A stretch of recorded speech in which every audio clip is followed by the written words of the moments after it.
recevoir la semence de la grâce pour prospérer. Oui, prospérer. Parce que dans la grâce de Dieu, nous prospérons. Et ce n'est pas un mauvais mot que de dire prospérer, prospérité. Ce ne sont pas de mauvais mots, ce sont des souhaits de Dieu vis-à-vis de nous qu'il a réalisés au travers de Jésus-Christ. Maintenant, le but est de bien comprendre ce que c'est que de prospérer dans la grâce.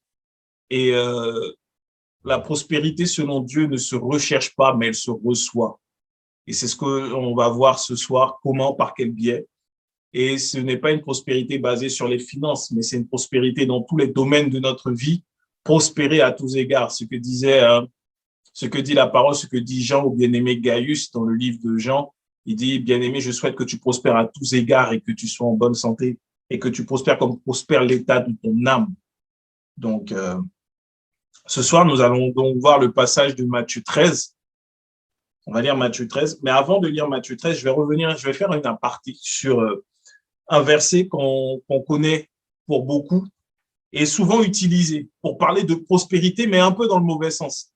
Donc, on va aller directement dans Matthieu 13 et on va lire le verset 10 et le verset 11 ainsi que le 12.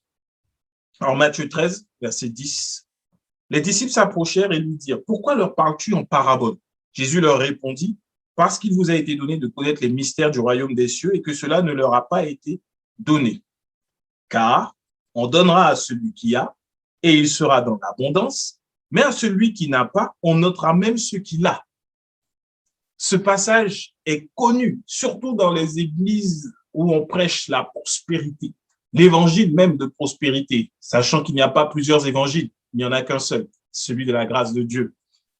Et on dit souvent, on donnera à celui qui a et il sera dans l'abondance, mais à celui qui n'a pas, on notera même ce qu'il a.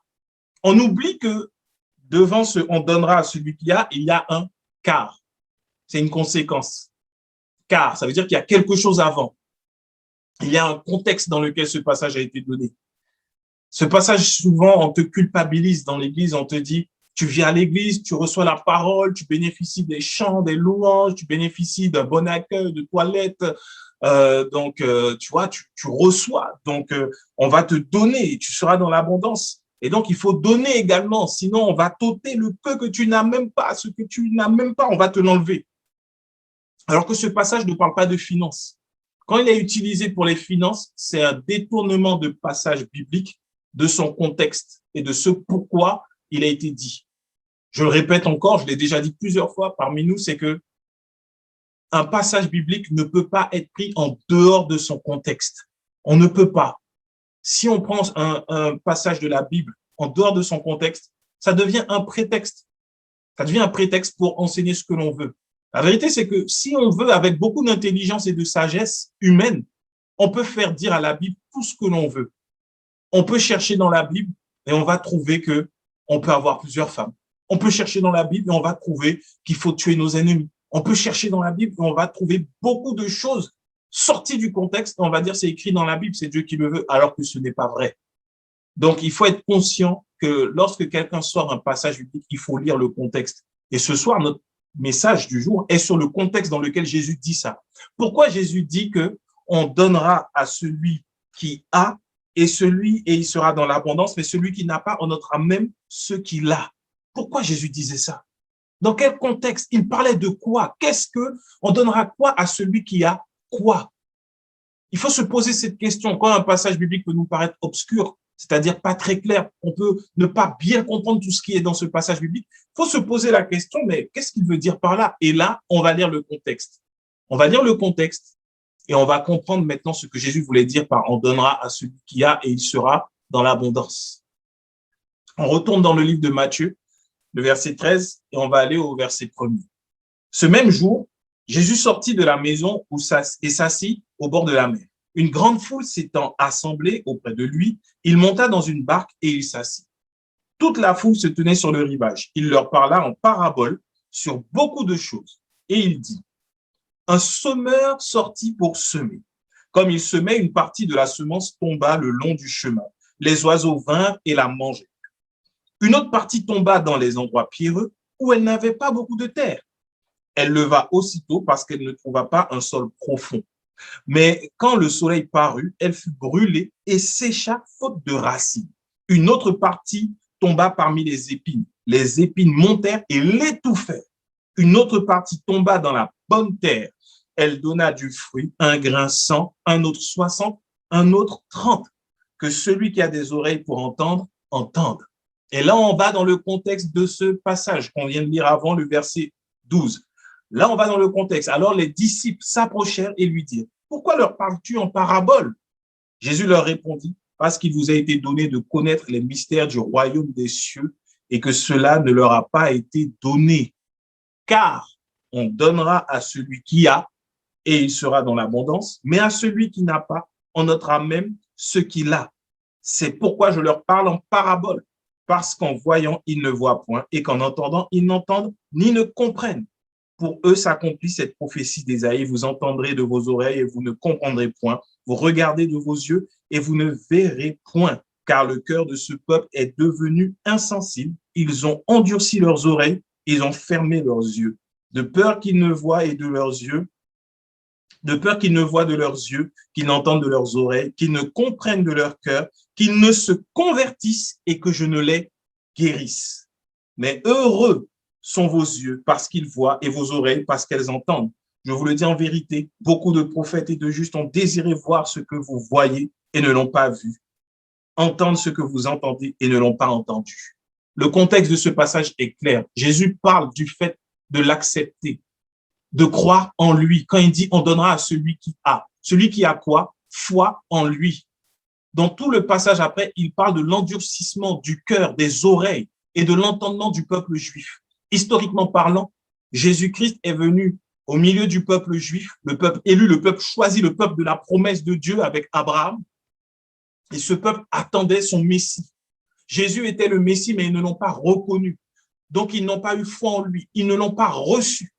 Et ils ne l'avaient pas. Et donc là, Jésus disait tout simplement, on donnera à celui qui a. On donnera quoi? On donnera de la parole, on donnera de la compréhension du mystère du royaume de Dieu. On donnera l'entendement nécessaire pour comprendre quelle est la volonté de Dieu. On donnera la foi, parce que Dieu nous donne la foi pour pouvoir croire et comprendre, recevoir ses promesses de lui. Voilà pourquoi Jésus dit, on donnera à celui qui a et il sera dans l'abondance. On donnera quoi? On donnera à celui qui a la parole de grâce et il sera dans l'abondance par la parole de Dieu. Il ne sera pas dans l'abondance parce qu'il aura donné. Avec Dieu, ce n'est pas une question de donner pour recevoir, c'est une question de recevoir d'abord, avant toute chose. Et après, parce que nous aurons reçu, nous pourrons donner en retour. Mais d'abord, on donnera à celui qui a foi en Jésus-Christ et il sera dans l'abondance. C'est la foi en Jésus-Christ, c'est la parole de Dieu. Et c'est ce qu'il explique, parce que le peuple juif n'a pas reçu Jésus. Jusqu'aujourd'hui, 2021, ils attendent encore leur Messie. Ils l'attendent encore. Et donc, ce qu'ils n'avaient pas, le peu qu'ils ont, on leur a ôté. Le peu de paix, de joie qu'ils ont, on leur a ôté. Pourquoi? Parce qu'ils n'ont pas Jésus-Christ. Aujourd'hui, nous avons plus de paix, de joie, de bonheur, de santé que le peuple élu de Dieu qui devait hériter la promesse, pour qui Jésus était venu, parce qu'ils ne l'ont pas reçu, cette paix, ils ne l'ont pas. Jusqu'à aujourd'hui, ils sont en guerre, alors que Dieu voulait protéger son peuple, leur donner la paix. Donc, c'est de ça dont parle Jésus, du fait de l'accepter, de la foi, de la parole. Maintenant, on va revenir sur le fait de recevoir la semence de la grâce pour pouvoir prospérer dans tous les domaines de nos vies, de la grâce de l'évangile. Et Jésus va donner l'explication maintenant de ce passage que l'on a appris, parce qu'on est sur la base du semeur. On voit différents types de personnes vis-à-vis de la parole, vis-à-vis de l'évangile, vis-à-vis de la vérité. On voit différents types de personnes. Et là, on va au verset 18 de Matthieu 13, qui dit, vous donc, écoutez ce que signifie la parabole. Lorsqu'un homme écoute la parole du royaume et ne la comprend pas, le malin vient et enlève ce qui a été semé dans son cœur. Cet homme est celui qui a reçu la semence le long du chemin. Dans ce passage, nous pouvons souligner ne la comprend pas. C'est important. Celui qui entend la parole et ne la comprend pas, le diable a la possibilité de l'enlever de son cœur, de peur qu'il ne l'entende et qu'il ne puisse se convertir, qu'il ne puisse recevoir cette parole. Après, il y a celui qui a reçu la semence dans les endroits pierreux. Celui qui entend la parole et la reçoit aussitôt avec joie. Il la reçoit aussitôt avec joie, mais il n'a pas de racine en lui-même. Il manque de persistance. Et dès que survient une tribulation ou une persécution à cause de la parole, il y trouve une occasion de chute. Et celui qui a reçu la semence parmi les épines, c'est celui qui entend la parole, mais qui met en qui les soucis du siècle et la séduction des richesses étouffe cette parole. C'est celui qui entend la parole, étouffe cette parole, et alors, elle la rend infructueuse. Et celui qui a reçu la semence dans la bonne terre, c'est celui qui entend la parole et la comprend. Et la comprend. Et alors, il porte du fruit, un grain en donne 100, un autre 60, un autre 30. La parole, c'est la bonne nouvelle du royaume de Dieu. Cette bonne nouvelle du royaume de Dieu, c'est que Jésus-Christ est venu pour nous sauver et nous réconcilier avec le Père. Et qu'aujourd'hui, nous n'avons plus rien à faire pour être en paix avec Dieu parce que nous sommes dans la grâce. Jésus a tout accompli, il a tout fait. Mais cette bonne nouvelle, elle n'est pas facile à comprendre pour tous parce qu'il y a un voile sur les yeux de ceux qui ne connaissent pas Christ. La Bible dit que si notre évangile est voilé, il est voilé pour ceux qui périssent. Ça veut dire qu'il y a des personnes à qui tu vas dire, mais tu sais qu'en Jésus-Christ, tu as le bonheur, tu as la paix, tu as le repos. Désormais, en Jésus-Christ, tu peux parler à Dieu directement et être exaucé. En Jésus-Christ, tu as le salut, tu es sauvé parce qu'il y a une mort certaine qui attend tous ceux qui n'acceptent pas Jésus-Christ. On ne parle pas de la mort physique, mais d'une mort éternelle qui est spirituelle. Cette mort est réelle. Il y a des personnes qui ne le comprennent pas. Et quand ils ne comprennent pas cette parole, le diable s'empresse de venir l'enlever pour qu'il ne puisse pas porter du fruit. Parce que celui qui comprend porte du fruit. Pourquoi le diable s'empresse de venir enlever la parole quand elle est semée dans le cœur de celui qui ne comprend pas? Parce que si cette parole demeure dans son cœur, il va la comprendre. Et quand il va la comprendre, il ne pourra plus rien faire dans sa vie. Le véritable combat que l'on peut avoir, les véritables combats que l'on peut avoir dans la vie, ne sont pas pour pouvoir être riche, être en bonne santé ou autre, mais c'est pour comprendre la parole, la volonté de Dieu, ce que Dieu veut vis-à-vis de nous.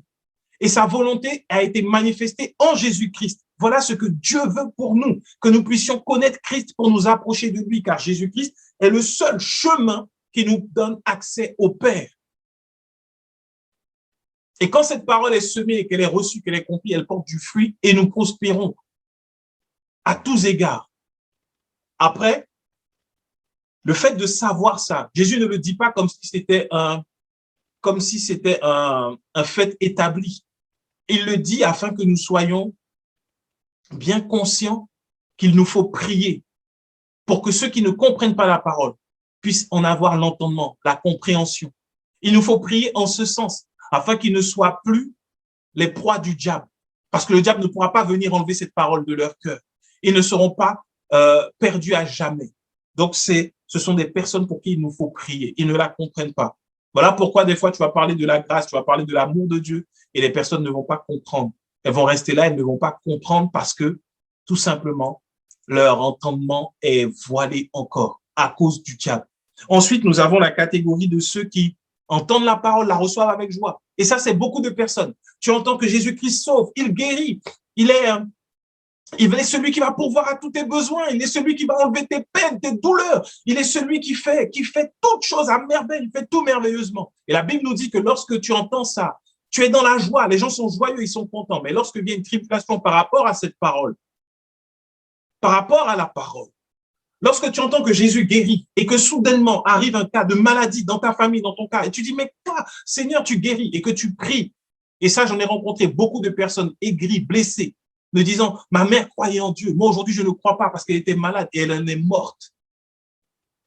À cause de ce type de tribulation, il y en a beaucoup qui se détachent de Dieu, donc qui n'ont pas de racines, qui ne sont pas enracinés en Christ. Et comme ils ne sont pas enracinés, ça leur est difficile de pouvoir continuer dans la parole. Et il ne faut pas juste les laisser tomber, il faut prier pour eux, afin qu'ils prennent racine en Christ et soutenir nos frères. Voilà pourquoi il est important, voilà pourquoi la Bible insiste sur le fait de nous aimer les uns les autres, pour ne pas laisser quelqu'un qui fait face à des tribulations vis-à-vis de la parole se détacher de Christ.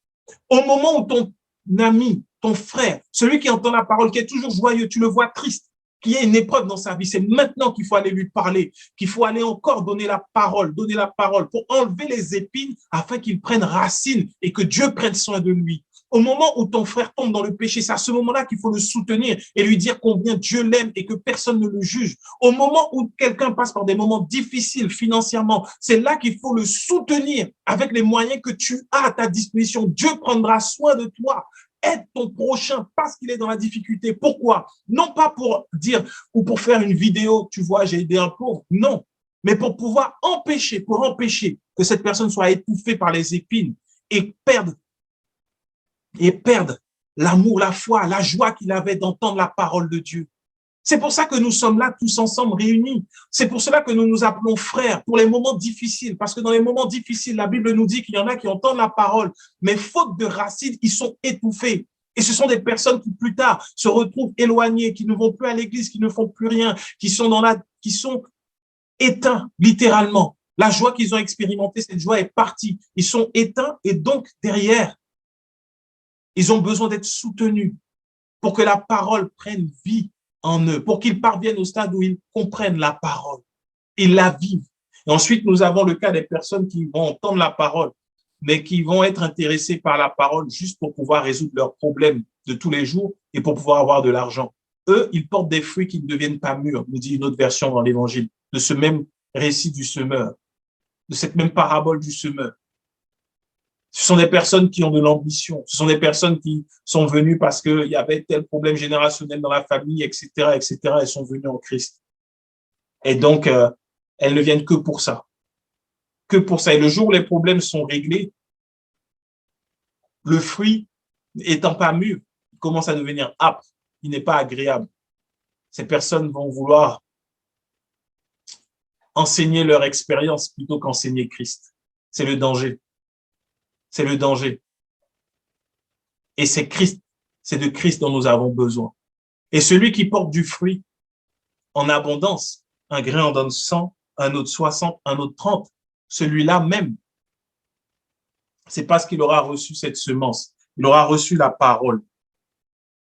Il aura reçu de Dieu ce qui est essentiel à sa vie, la parole. Maintenant, soyons-en certains qu'il s'agit de la semence de la grâce. Cette graine qui est semée, que l'on peut voir, cette graine qui est semée, c'est l'évangile et c'est la grâce de Dieu, le pardon des péchés en Jésus-Christ. Et c'est ce qu'il nous faut saisir pour pouvoir avoir la semence incorruptible en nous qui porte du fruit en abondance. Ce qui est intéressant dans ce passage, c'est que Jésus-Christ parle aux apôtres, à ses disciples, et quand ils disent, ils demandent, mais pourquoi tu parles en parabole? Pourquoi? Pourquoi tu fais ça? Parce que eux, ils savent qui il est. Eux, ils ont foi en lui. Ils savent qu'il a un message de vie. Ils le connaissent quelque part, bien qu'ils auront des moments de doute. Mais Jésus va dire quelque chose de très intéressant et on va zoomer dessus.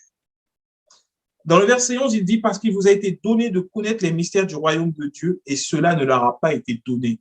Mais comment les disciples ont fait pour recevoir cette capacité de comprendre les mystères du royaume de Dieu qui allait faire que la grâce de Dieu allait prendre vie en eux et qu'ils allaient devenir ces apôtres qui allaient bouleverser la face de l'humanité. Qu'est-ce qui leur a donné cette capacité? Intéressant, dans le verset 1 de Matthieu 13, il est écrit ce même jour. Ce même jour. Quel même jour? Qu'est-ce qui s'est passé? Matthieu 12, 49, 50 nous explique ce qui s'est passé. C'est juste avant. C'est le même jour, juste avant que Jésus parle en parabole de plusieurs paraboles à la foule. Matthieu 12, verset 49 nous dit, puis étendant la main sur ses disciples, il dit, voici ma mère et mes frères. Car quiconque fait la volonté de mon Père qui est dans les cieux, celui-là est mon frère et ma sœur et ma mère. C'est au moment où la mère et les frères de Jésus, la mère et les frères naturels de Jésus-Christ, le cherchaient. Et on est venu lui dire, ta mère, elle est à la porte, elle te cherche et tout. Et là, Jésus explique que ceux qui font la volonté de son Père, ce sont eux-là. C'est son frère, c'est sa mère, c'est ses sœurs. En fait, il parlait à ses disciples. Il était en train de parler à ses disciples. Et si le disciple de Christ entend la parole de Christ et vit la volonté de Dieu et que Jésus dit qu'il devient son frère, qu'il devient sa sœur, qu'il devient sa mère, il a donc la même capacité que Christ de comprendre le mystère de l'évangile. Parce que Jésus-Christ a dit cela même, qui font la volonté de mon Père, ils sont mon frère, ma sœur, ma mère. Maintenant, quelle est la volonté de Dieu? Parce que si on arrive à comprendre ça, alors la semence est semée en nous et on va prospérer, porter du fruit. Quelle est la volonté de Dieu? Parce que beaucoup disent, oui, c'est la volonté de Dieu, il nous faut connaître la volonté de Dieu avant de faire telle ou telle chose. C'est pas la volonté de Dieu, sans la volonté de Dieu, la volonté de Dieu. Mais qu'est-ce qu'est il y a quoi dans la volonté de Dieu? La volonté de Dieu exactement, quelle est la volonté de Dieu? On se pose la question. Bonne nouvelle, la Bible répond à la Bible. Donc, on va regarder Hébreux 10 à partir du verset 7. Hébreux 10, 7. Alors j'ai dit, voici je viens, c'est Jésus qui parle. Dans le rouleau du livre, il est question de moi pour faire, ô Dieu, ta volonté. Ta volonté. Après avoir dit d'abord, tu n'as voulu et tu n'as agréé ni sacrifice, ni offrande, ni holocauste, ni sacrifice pour le péché, ce qu'on offre selon la loi, il dit ensuite, voici je viens pour faire ta volonté. Il abolit ainsi la première chose pour établir la seconde. C'est en vertu de cette volonté que nous sommes sanctifiés par l'offrande du corps de Jésus-Christ une fois pour toutes. Là, ce que l'auteur des Hébreux explique, c'est que Jésus est venu pour faire la volonté du Père. Et on comprend que la volonté du Père, c'est que Jésus-Christ s'offre en sacrifice. Dans le verset 10, il dit, c'est en vertu de cette volonté que nous sommes sanctifiés par l'offrande du corps de Jésus-Christ une fois pour toutes. Et si nous continuons dans Hébreux 10, les versets 11, 12, 13, 14, les versets qui suivent, on comprend que on parle de la perfection du sacrifice de Jésus-Christ pour effacer les péchés de l'humanité afin que l'humanité soit réconciliée avec Dieu et que nous obtenions le pardon, non pas par les sacrifices que la loi demande, mais par le sacrifice de Christ, un sacrifice excellent et parfait. La volonté de Dieu, déjà, commence à être dessinée. On voit que dedans, il y a le sacrifice de Jésus. Le sacrifice de Jésus qui est valable pour nous une bonne fois pour toutes. Et là, dans Hébreux 10, il dit que nous sommes sanctifiés par l'offrande du corps de Jésus-Christ. Et là, on va toucher un autre passage. Tout de suite, on enchaîne avec 1 Thessaloniciens 4 au verset 3. 1 Thessaloniciens 4, verset 3, je crois que beaucoup d'entre nous le connaissons. Il dit ce que Dieu veut, c'est notre sanctification et que vous vous absteniez de l'impudicité. Qu'est-ce qu'on a pu frapper sur le dos des enfants de Dieu par ça? Sans comprendre quelle est la clé qu'il y a dedans. Ce que Dieu veut, c'est notre sanctification. Ce qu'il veut, c'est que nous nous abstenions de l'impudicité. Mais comment? Par l'obéissance à la loi? Non. Ce qu'il dit est en relation avec ce que l'auteur des Hébreux dit. Par le sacrifice de Jésus-Christ, nous sommes sanctifiés. Si on retourne dans Hébreux 10, 10 nous dit que c'est en vertu de cette volonté, la volonté de Dieu, que nous sommes sanctifiés. Nous ne sommes pas sanctifiés par nos actes. Nous ne sommes pas sanctifiés par ce que nous faisons. Nous ne sommes pas sanctifiés parce que nous allons marcher avec une grande robe, une grande toge, avec un chapelet et que tous les jours, on va regarder autour de nous, on va dire, tu es dans le péché, tu es dans le péché, tu es dans le péché.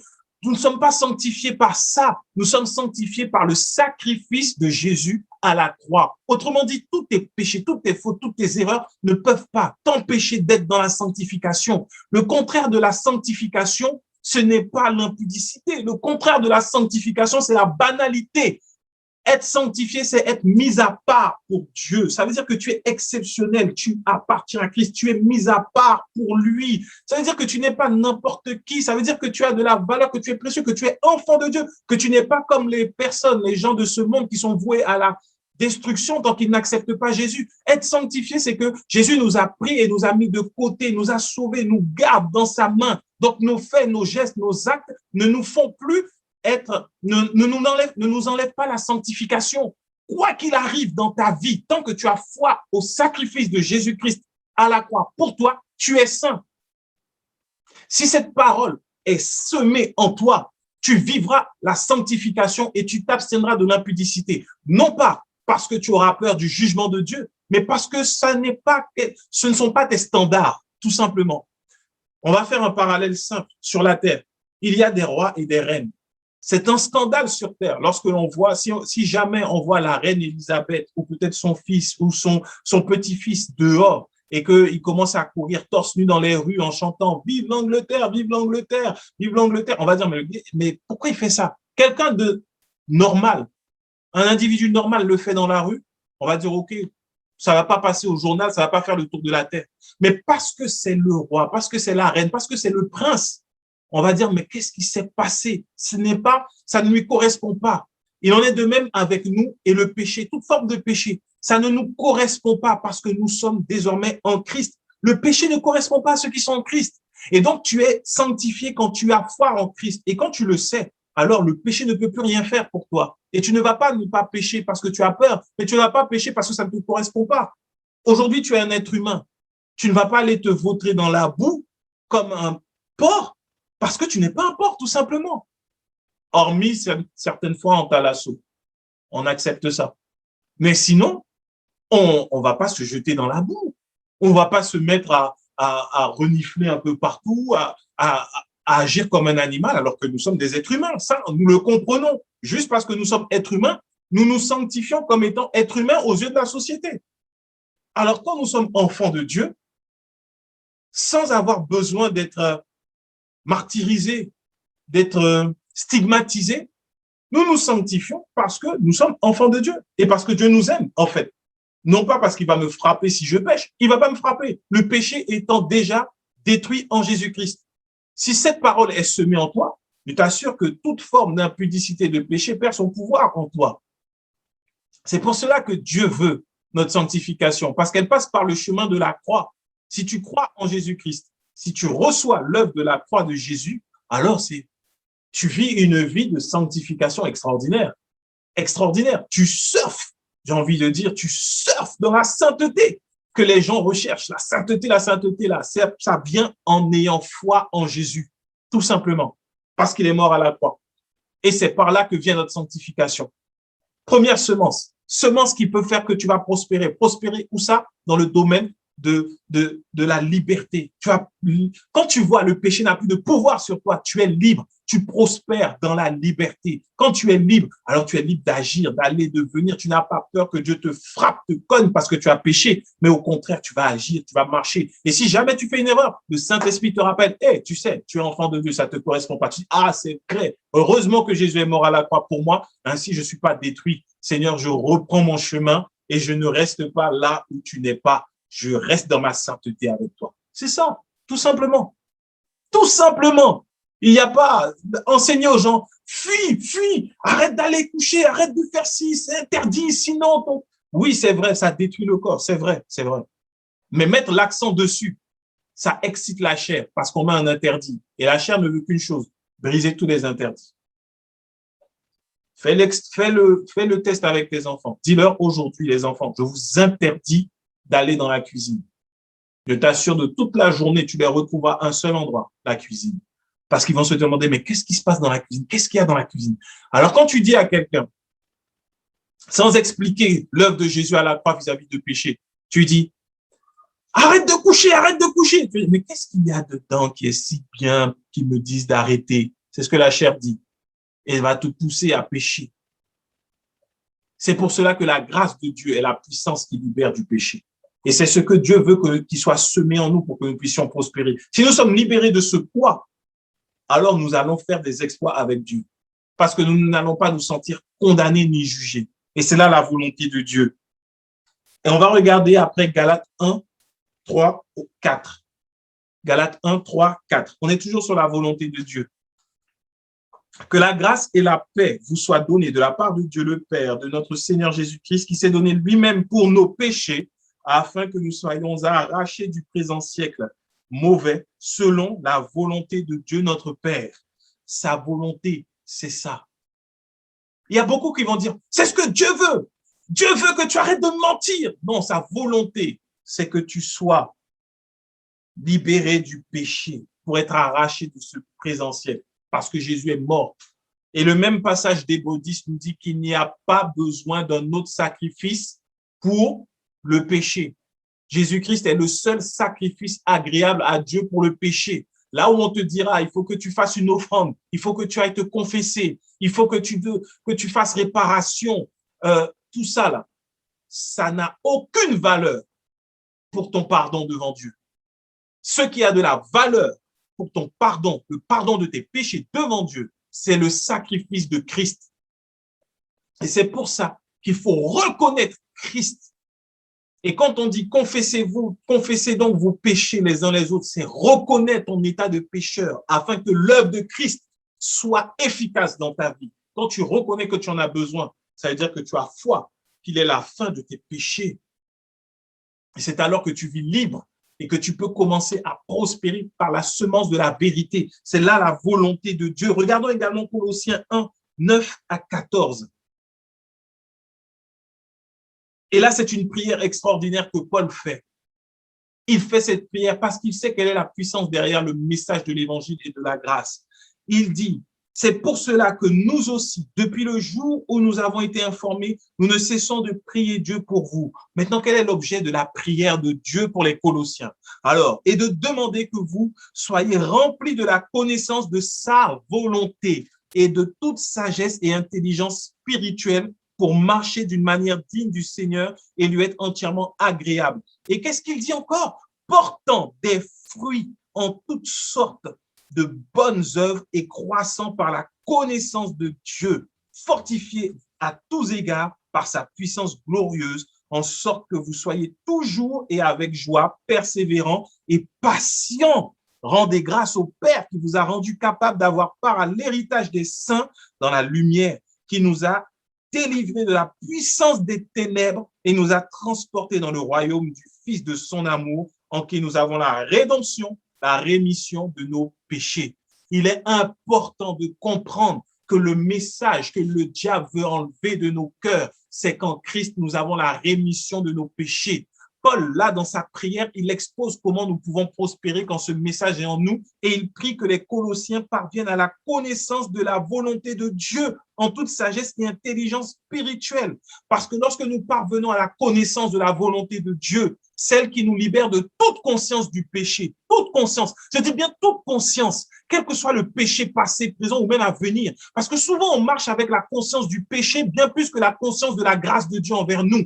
C'est la conscience de la grâce qui nous fait marcher et prospérer à tous égards comme Dieu le veut. Parce que quand nous sommes conscients d'un péché quelconque, ah, j'ai mal fait là, oh Seigneur, pardon, j'ai mal parlé, ah Seigneur, pardon. Je ne dis pas que c'est banaliser le péché, on ne parle pas de banaliser le péché, on parle de la destruction de son pouvoir de domination, de son pouvoir de destruction dans nos vies. C'est passé par Jésus-Christ.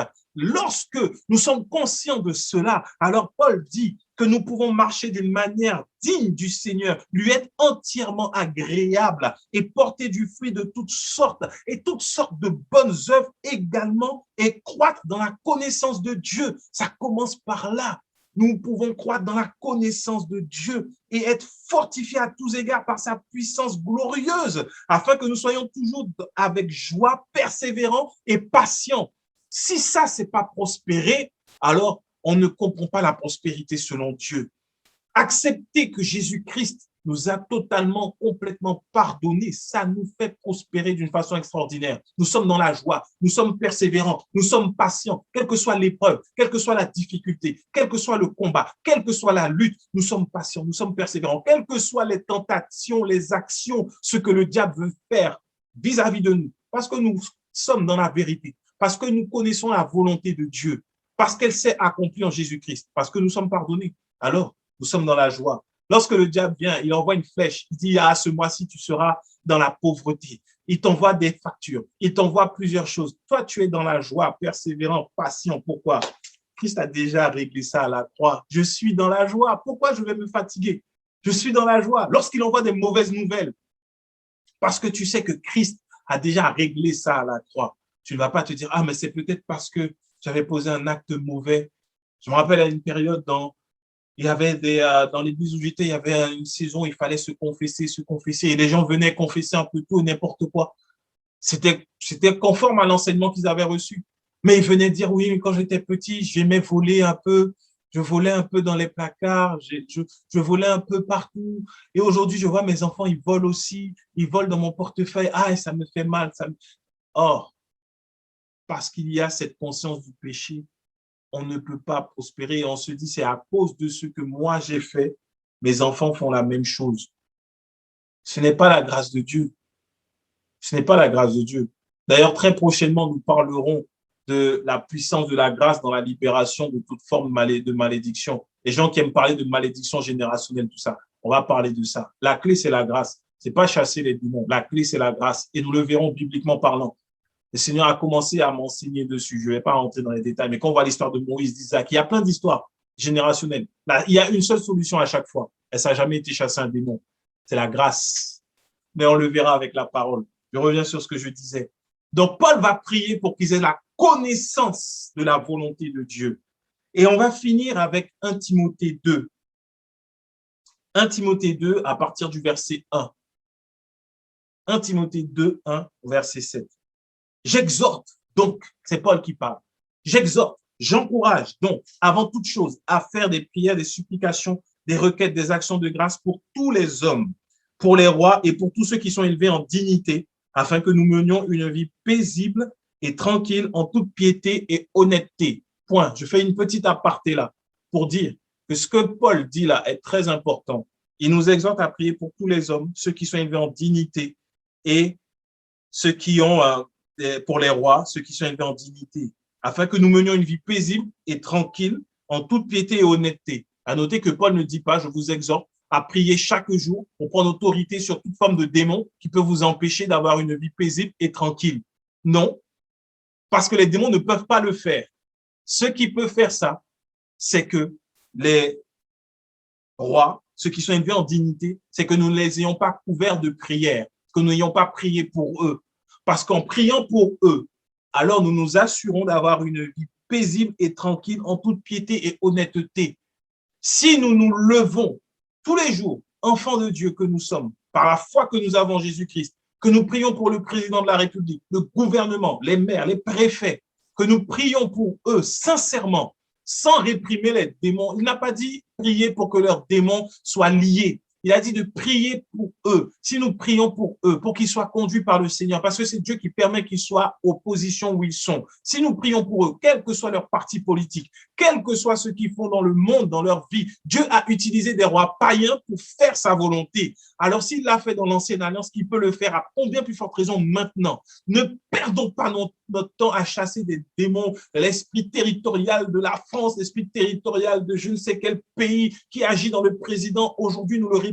Ça n'a aucune efficacité. Priez pour que le président soit conduit par le Seigneur. Priez pour que l'Esprit de Dieu conduise le gouvernement. Priez pour que les décisions soient selon la volonté de Dieu, conformes à la volonté de Dieu pour le pays. Peu importe les moments, les circonstances, alors ça nous assure, nous, ces enfants sanctifiés, mis à part, ça nous assure la paix, ça nous assure la tranquillité dans le pays. Si nous prions pour le pays où nous nous trouvons, c'est important. C'est important. C'est triste de voir que l'Église n'est pas à ce poste-là. Avec ce qui se passe aujourd'hui dans le monde, je crois que nous devrions voir un engouement partout, sur tous les réseaux sociaux, pour dire prions pour les nations. Prions pour les nations. Mais aujourd'hui, la focalisation, la concentration de l'Église n'est pas sur ça. On veut dominer, régner, briller, avoir du pouvoir, de l'influence. Ça ne sert à rien si le monde dans lequel nous vivons, si ceux qui le dirigent mal et font que nous ne sommes pas dans la paix. Si une guerre éclate, alors on peut avoir tous les biens de ce monde, ça ne servirait à rien du tout. Voilà pourquoi il est important de prier pour la nation où nous nous trouvons et le gouvernement et tous ceux qui sont élevés en dignité. Priez pour eux, pas contre eux. Priez pour eux, vraiment, vraiment. Que l'on prenne le temps de le faire. Le matin, à tout moment, ça nous assure une vie paisible. Une vie paisible. Ça fait qu'il y a des décisions qui ne seront pas prises et qui ne vont pas soulever des révoltes dans le pays. Car il n'y a rien de pire que la révolte dans un pays pour déstabiliser et détruire. Et c'est dans la destruction, dans la haine que le diable règne. Dieu, lui, règne dans la paix. Alors prions que lui intervienne. C'est ce que dit Paul. Et enfin, pour finir, je reviens sur mon message.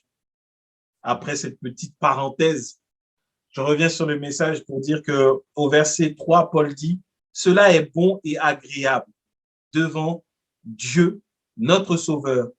Qu'est-ce que Dieu veut? Qui veut que tous les hommes soient sauvés et parviennent à la connaissance de la vérité. Car il y a un seul Dieu. Voilà ce qu'il faut savoir. Et aussi, un seul médiateur entre Dieu et les hommes. Ce médiateur ne s'appelle pas prophète, apôtre, pasteur. Il s'appelle Jésus-Christ, homme, qui s'est donné lui-même en rançon pour tous. C'est là le témoignage rendu en son propre temps et pour lequel j'ai été établi prédicateur et apôtre. Je dis la vérité, je ne mens pas, chargé d'instruire les païens dans la foi et la vérité. Ce que Dieu veut, c'est que tous les hommes soient sauvés, qu'ils sachent qu'il est le seul Dieu, qu'il est le seul qui les aime et qu'il a donné le seul, Jésus-Christ, comme médiateur, afin que par son sacrifice, nous soyons sauvés. Cette semence que le diable veut s'empresser d'enlever dans les cœurs de ceux qui ne comprennent pas la parole, cette semence qu'il veut étouffer par des épines de ceux qui la reçoivent avec joie, cette semence qu'il veut pervertir parce qu'il y en a qui ont des ambitions personnelles ou qui considèrent leurs soucis plus que Dieu, c'est que Jésus-Christ est le seul médiateur. Il est celui qui nous a sauvés, qui a détruit le péché. Si nous avons cette foi en cette parole, alors toutes les tentatives de l'ennemi sont annulées, réduites à néant. Et nous pourrons ainsi être enracinés profondément en Christ, aller en profondeur, chercher. Et quand nous allons en profondeur, nous avons une révélation de Dieu encore plus profonde, plus intense, pour porter du fruit. Et lorsque nous porterons du fruit, ce fruit sera abondant. Il sera abondant et nous prospérerons à tous égards. Nous ne prospérons pas avec Dieu parce que nous donnons des offrandes, parce que nous donnons de notre temps, parce que nous servons dans une église. Non, nous prospérons avec Dieu parce que nous recevons premièrement Jésus-Christ. Voilà pourquoi c'est recevoir la semence de la grâce pour prospérer. Non pas donner une semence pour prospérer, mais recevoir. Dans la grâce, ça commence par recevoir. Abraham a été béni par Melchisédek, ensuite il a donné. Dieu a toujours procédé ainsi. Il a toujours donné. Il a donné la terre aux hommes. Il a donné son Fils unique afin que quiconque croit ne périsse point, mais ait la vie éternelle. Et cette vie éternelle est celle qui nous fait prospérer. Tu veux prospérer, quels que soient les domaines, reconnais que Christ l'a déjà fait dans ce domaine. Dans ton couple, dans ta famille, dans tes études, dans tes finances, dans ta santé, dans tes émotions.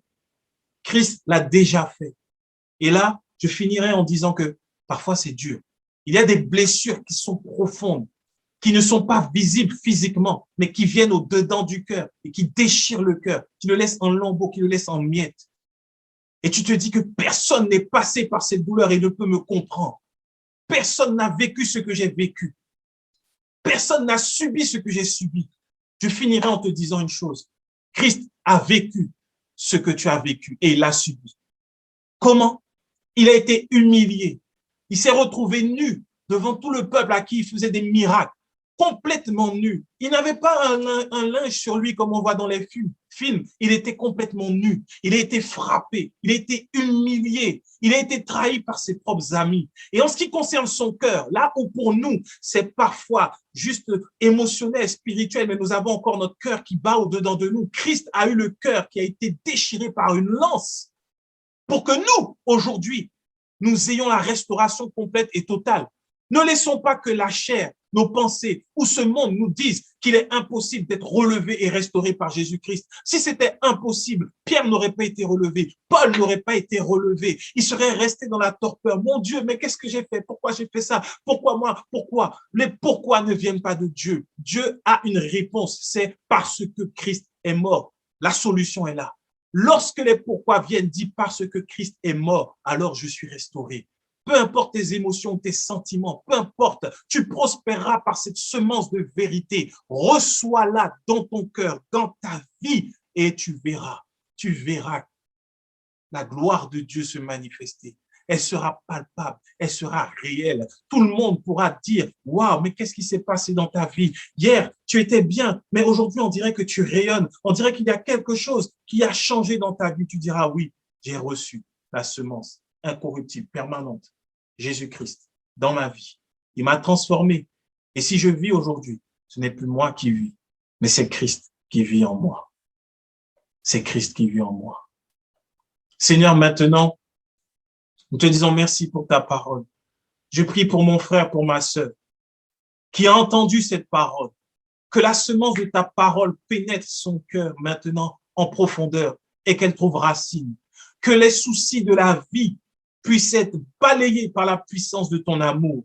Que la dureté du cœur soit détruite par la puissance de ta parole. Que, Père, les considérations personnelles soient réduites à néant pour que nous nous humilions devant Christ et que nous soyons celui qui comprend la parole et qui porte du fruit et qui prospère à tous égards. Ce soir, Seigneur, nous prions que tous ceux qui s'opposaient à ce que Christ nous soit révélé dans nos vies soient maintenant détruits dans le nom de Jésus et que nous puissions prospérer comme toi tu le veux, que nous soyons ces lumières dans le monde. Oh Seigneur, c'est par ta parole, non pas par ce que nous avons fait. Parce qu'un jour, il y a plus de 2000 ans, à la croix, Jésus-Christ, ayant souffert l'ignominie, a dit « tout est accompli ». Nous croyons qu'aujourd'hui, dans nos vies, tout est accompli jusqu'à ton prochain et glorieux retour. Merci encore pour ta parole. Merci pour le fruit qui sort de nos vies.